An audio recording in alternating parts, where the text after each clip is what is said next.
Hello and welcome to the Black Hat Bushcraft channel. Today I wanted to have a discussion about natural char.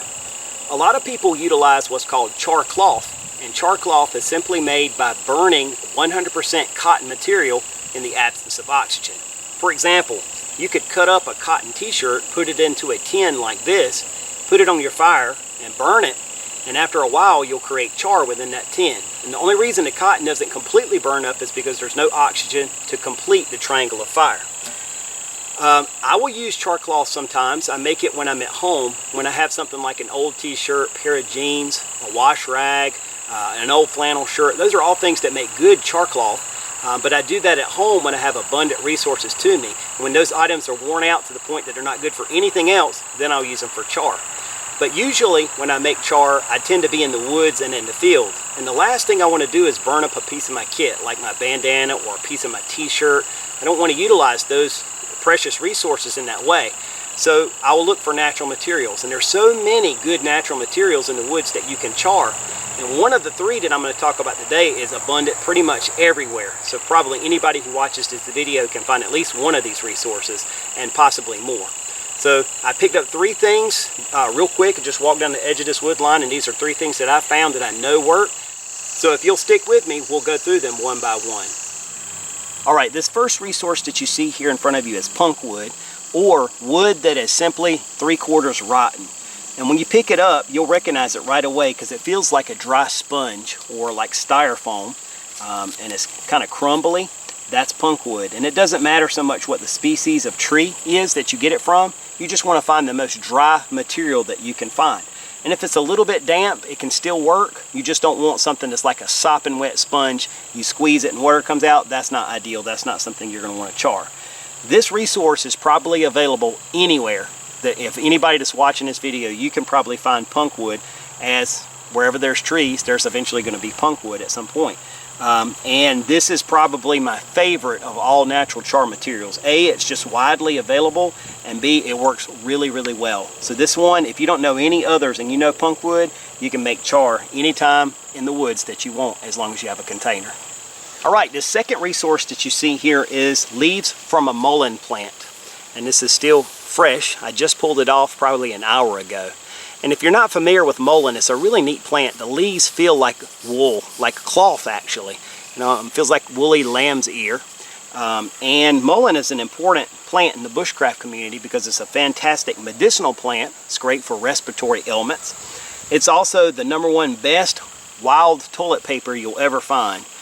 If you need to improvise with toilet paper, having mullein will be one of the best things you'll ever have. And it also makes natural char.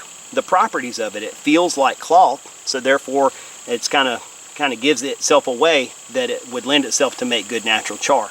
Anyway, I pulled these off of a plant on an overpass on the way out here. I'm very unfortunate in my county. There's probably 5 or 6 plants that I've seen anywhere, and if you go 30 minutes west of me, there'll be 6 or 7 on every overpass, and you see it along the field lines and stuff on the edges of the woods and out in the fields and things like that. Tends to grow in places that have been disturbed, like wastelands, things like that. But mullein is a really good plant to know because it creates natural char, natural toilet paper, medicinal. But one thing to remember with something like this is it's a seasonal thing. So you're not going to find it year round. You have to catch this plant when it's green and when it's growing, because once it dries up, then it's not going to be a resource for you. Where the punk wood is year round, mullein is simply seasonal. Something to remember and consider, but it is a good one to know. Alright, this last resource that I want to show you is a seed pod from a plant called the creeping trumpet vine. And I picked this up on the edge of the woods. And if we open up the seed pod, there's an inner pith to it. And it feels a lot like punk wood. It's got a kind of a styrofoam or a dry sponge feel. And it is very dry and kind of flaky on the inside. And I'm going to be honest with you, I've never charred this material before, but it really feels kind of like punk wood. It has the qualities that I believe of something that might make good char. So I'm going to give that a try today.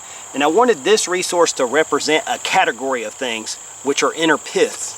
Like a lot of times later in the year, once the pokeweed or milkweed, things like that die off, when you break that plant open, you can find that dry inner pith. And I would demonstrate that for you, but right now it's just not available to me. But later in the year, like in the winter, dead of winter, you can break those plants open and find that dry inner pith, and it does make a lot of times really good char. And this material reminded me of that very much so. So we'll put this in our char tin, and it doesn't hurt to experiment. If it doesn't work, there'll just be one piece in there that doesn't work with the other stuff that I know does.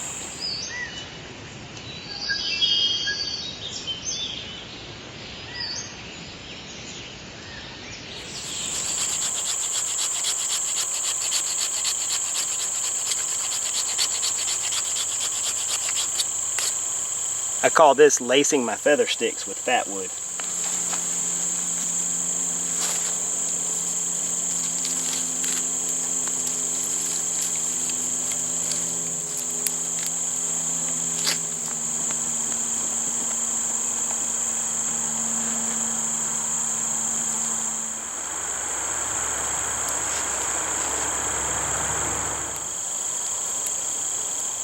Alright, the next step is simply to stuff our char tin, and this is the same tin that I rendered birch oil in, so I have a hole in the bottom of the tin.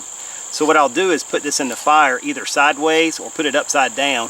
It has a nice tight top to it, which is important because you never want to, when you're making char, let that top slip off and let oxygen in, because if so, you'll have to start all over again. It'll burn up your material. But what I'm going to do is just stuff this punk wood down in here first. And it's better to leave this stuff bigger than what you think you need it, because it'll shrink down quite a bit in the charring process. So I'm going to throw the punk wood in there. I'm going to put our trumpet vine seed pod in there, and I'm going to lay these mullein leaves in here as well. And I try not to pack that stuff too tight in there, because it just seems to do a better job charring if you don't pack it in real tight. Alright, that's good enough for now. And since the fire's going good, we'll get that on the fire. Very simple.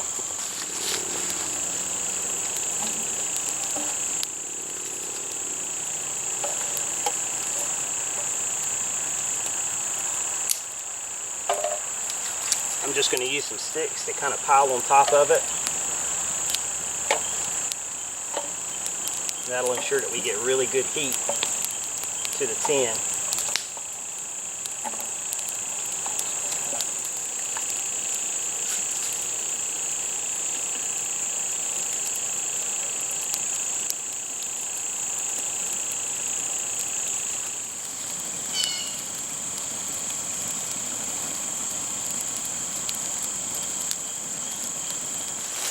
Alright, there's no doubt in my mind that this stuff is amply charred, so I'm going to reach in here with my humongous chopsticks and pull my tin out. You see here where that hole is? It's right in the center of this. If my material wasn't charred well, this would still be smoking, but there's no smoke coming out of that hole, and so I know that my material is charred as much as it's going to. So I'll get this off to the side, let it cool off, and then we'll take a look, open it up, and take a look at what we got. Alright, the char tin is plenty cool to the touch now. Let's open it up. You're going to see this for the first time just as I do. You can tell where that tin was almost full, that stuff has shrunk down a lot. So whenever you char anything, it's always going to shrink up a lot. So the first thing I have here is the mullein leaves.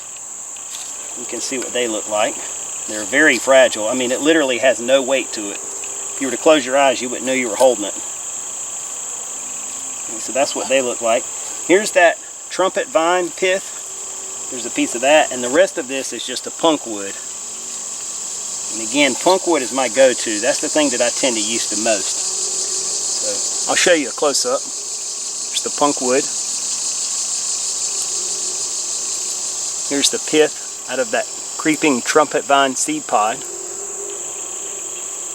And here's a mullein leaf. So I've gone ahead and dumped out all of the char here on this stump. And unfortunately, I realized that I don't have a flint and steel kit with me, Mr. Prepared. I was going to use a flint and steel to test this out and see if I could throw sparks down onto it. But I do have my ferro rod, and that's a fair way to check it and see. And that's also a method you might use, is throw sparks from your ferro rod onto your char and then put it into your nest and blow it into flame. By doing that, instead of just having to ignite it from the sparks, you actually have that longer burn time of the char. to get your tinder heated up and then ignited. So let's see if any of this that I've poured out here can catch a spark.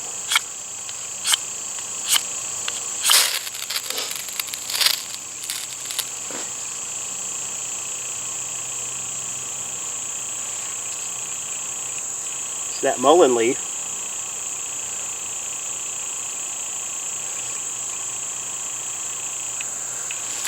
Hopefully you guys will be able to see this.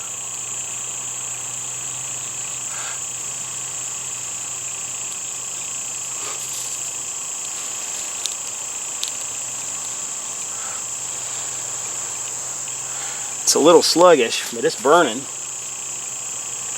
There's also another piece here of punk wood that's burning.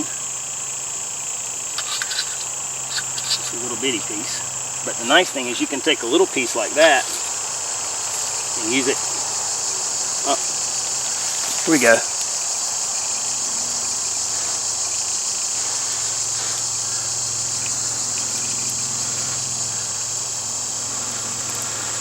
That piece of punk wood's burning real good.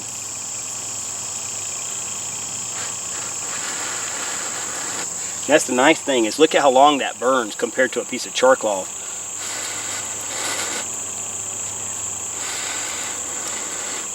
That gives you a lot more heat and a lot more time to ignite marginal tinder.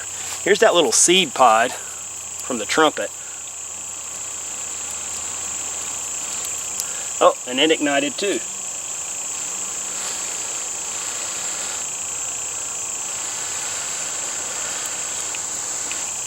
Working well. I knew just by looking at it that it had the right qualities. So absolutely, that's a viable char right there. Another piece of punk wood here that ignited from those sparks.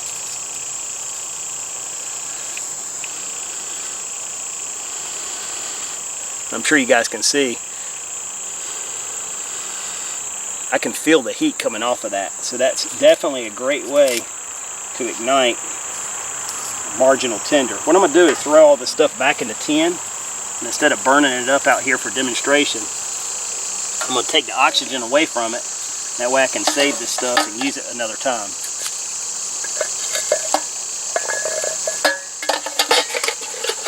Alright, hopefully you guys could see that all three of the materials that I charred today did indeed make viable char. The punk wood is the one that I use the most and I use it often. The mullein I don't get to use as much, so I do it by opportunity, but it does make great char whenever I have the opportunity to use it. The one I was most excited about was that inner pith from the creeping trumpet vine seed pod, because I'd never used it before, but only when I looked at it I saw those properties that I recognized as being something that would char well, and experimenting worked out. That's really the neat thing about natural char materials, is if you try it and it works, then you've got a new plant you can add, or a new material you can add to your toolbox. If it doesn't work, you haven't lost anything. Again, materials that feel like a dry sponge, or if they feel soft, cottony, or like material, they're worth trying, because they very well make nice char for you. I wished I could have done this demonstration today with a flint and steel kit. I thought I had it in my pack, and unfortunately I didn't. But I always carry a ferrocerium rod, so that was a good way that I could test this char. The difference between a flint and steel and a ferrocerium rod is the flint and steel throws sparks somewhere around 800 degrees Fahrenheit, whereas a ferrocerium rod throws sparks anywhere from 3,000 to 5,000 degrees Fahrenheit. So sometimes char that won't catch a spark from a flint and steel will accept a spark from a ferro rod just because of that difference in the heat. But either way, this char works with the ferro rod, and that's the tool that I carry most personally, and probably most of you do as well. I'm going to take this char back home, get out that flint and steel kit, and give it a test there as well. Alright, I'd like to thank you guys for taking the time to tune in for this discussion and demonstration of natural char materials. Hopefully, if you're not already using this method, the next time you get out into the woods or in the field, you can find yourself some punk wood, maybe some mullein leaves, or even inner pith out of some type of weeds that you have in your area, and char that stuff up and utilize the resources that are so abundant off the landscape, what nature already is providing to us. And that way you can save your kit items like your bandana, your t-shirts, and things like that, and utilize that stuff for the purpose that you originally packed it. Thank you guys for your interest, for your support. I appreciate all of your views. I hope you'll give the video a thumbs up. If you haven't subscribed, please do, and I'll be talking to you with another video very soon. Take care, and God bless.